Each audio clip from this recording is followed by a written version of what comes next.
Коцкањето во Македонија во моментов е приватизирано. Значи вака, да не се разбереме погрешно. И јас за овој закон зборам 3 години. 3 години мислам дека овој закон треба да се донесе. И меѓу другото да се дислоцираат овие казинава и коцкањето да се стави во рамки на државата, не да се приватизира. Во моментов приватно е. Значи во моментов профитите кои што се прават по казината и по другите локали за игри на среќа, не знам, кладилници овона, тие профити се изнесуваат надвор од државата. Со новиот закон се предвидува единствен организатор на игри на среќа, казина, кладилници и интернет казина да биде државата. Значи државата става монопол. Државата го зема монополот врз игрите на среќа и државата ќе биде единствена која што ќе ги организира игрите на среќа, казино, кладење и така натаму. Државата.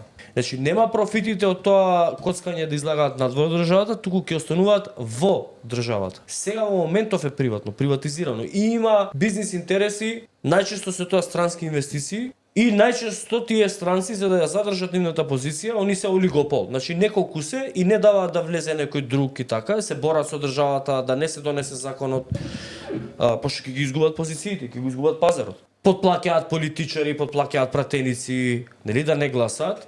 Тоа е де факто странско мешање од државата. Со наши пари. Вика лотериските игри на среќа, освен тополата од затворен тип електронските и интернет игрите на среќа, Република Северна Македонија самостојно ги приредува со основање на трговско друштво за приредување на игрите на среќа во кој Република Северна Македонија е единствен акционер. Мислам дека околу 700-800 милиона на годишно ниво од државата излегува преку тие интернет казина во странски држави. Значи тоа се загубени скроз пари, тоа не се инвестирани пари па се враќаат, тоа се скроз загубени пари.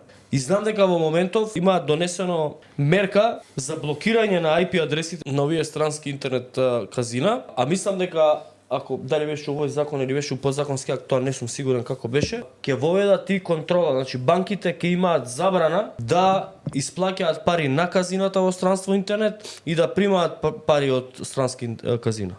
Исплати. Ова е добар закон. Значи ние можеме сега тука што сакаме да збориме, ама законот треба да си го прочитаат.